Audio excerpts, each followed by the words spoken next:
Hey, it's time for That's Life with Julie. I'm back. You're back. Hey, nice to see you again. Okay, so I've been on a little bit of a siesta after the wedding in October.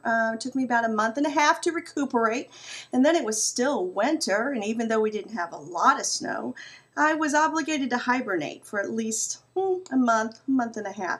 But now the sun's shining, the birds are singing, there's ants on my table, and it's springtime, I think, unless we get a snowstorm next week.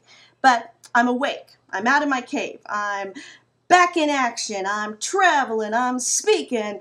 I'm talking to you. So here is where I've been. Here is where I've been. I'm just going to leave that. I'm not even going to edit that. Here is what I've been doing lately. Just last week, I was at the Hearts at Home National Conference.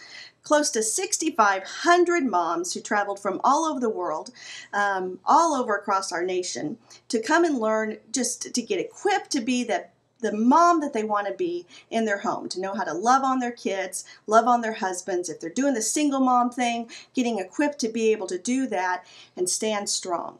And I was able to speak, and I tell you what, this is one of the best events. I mean, I enjoy it so much. I've often told my husband it's like picking low-hanging fruits, like taking candy from a baby. I mean, these women come in and they are so for you. So you could say just about anything and they'd like it.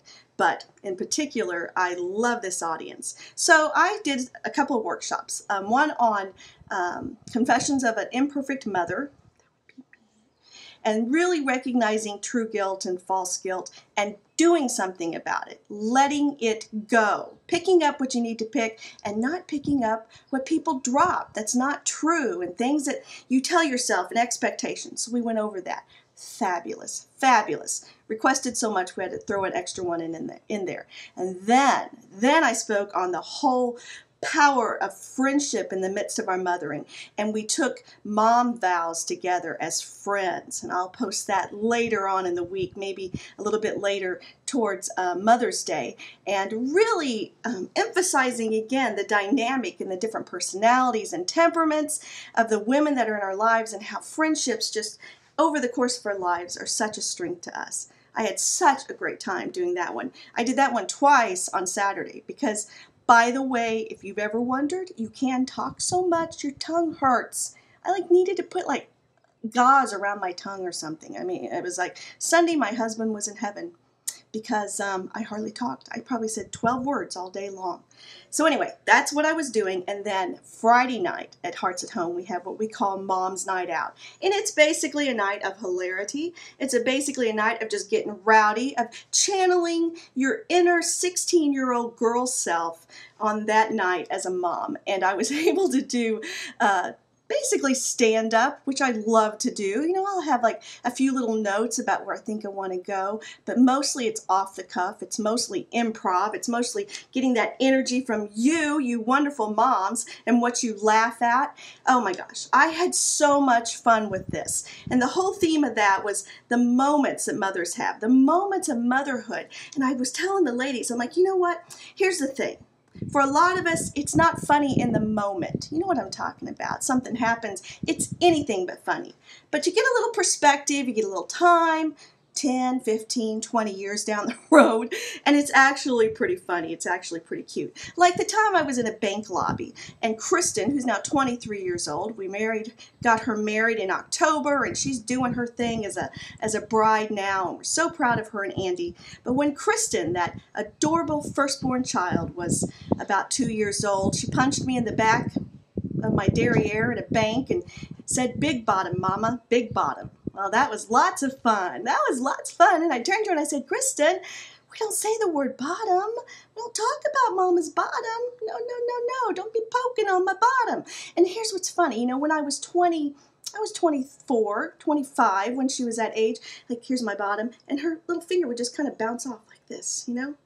Just amazing. And then later in life, if they do it, it kind of goes, and then you can't get it back for a while.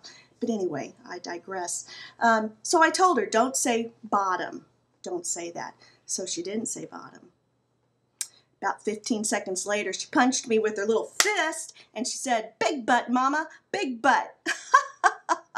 Oh, yeah, that was so funny in the moment. not.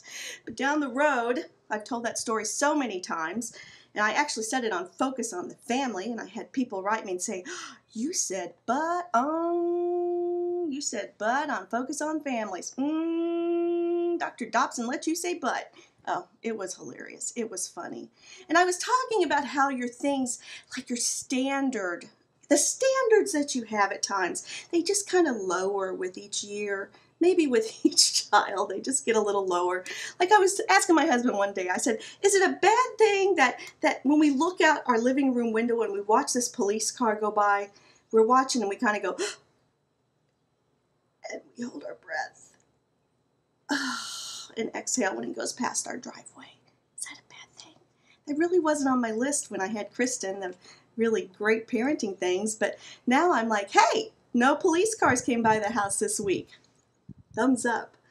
One of those children that was part of those years of, inhaling, exhaling, making some of those fun moments. One was when he was about 3 years old, 2.5, 3 years old. He was came busting through a laundry room door. We had a big house, old house with little bitty closets. So I would have to get dressed in the laundry room. That's where all my clothes are. And I'm a pretty modest person. You probably don't know that about me. There's no reason for you to know that about me until right now. But I'm a pretty modest person. So I always got the shivers and hives when I'd have to go into, like after high school when they want you to take a shower. I'm like, I don't think so. Not this girl. So I talked myself to death. I looked like Casper the Friendly Ghost because I wasn't going to get in a shower naked in front of other people. All right. So I'm a mother. I've had children. I've given birth in public, so to speak.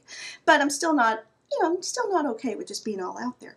So I'm in my closet. I'm in the laundry room / closet, minding my own business, having come down from the shower, having dropped my towel, when my son barrels through, and he, my immediate response would be this. It was this. It's like, oh my gosh. I covered myself up like this, crossed my arms. And my son, he started at my feet. He gazed at my feet, and I watched him. Gazed at his feet, he lifts his eyes, and then he says, whoa, you got some nice elbows, Mama. So, all right, apart from the part that, that was his first, I'm just praying that just totally passed. There's no counseling needed for that. But nice elbows, Mama. So that's kind of like a little inside joke between me and, myself, because he doesn't especially like me telling that story now that he's well into his teen years. So anyway, nice elbows, Mama. So things change, right, as we're a mom. Funny moments, and I really want you to grasp those moments today. Even if I want you to grasp all your moments, whether you're a mom, whether you're not a mom, whether you're a dad, whether you're watching this saying, okay, that was too much information. Grab the moments and put it in your little comic part of your head and use that to entertain one another as you're going about your day. It is a beautiful day in central Illinois, so get out there, enjoy it. The wind's kind of coming through right now.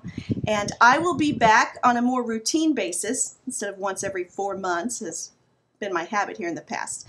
And I will talk to you guys later. That's Life with Julie.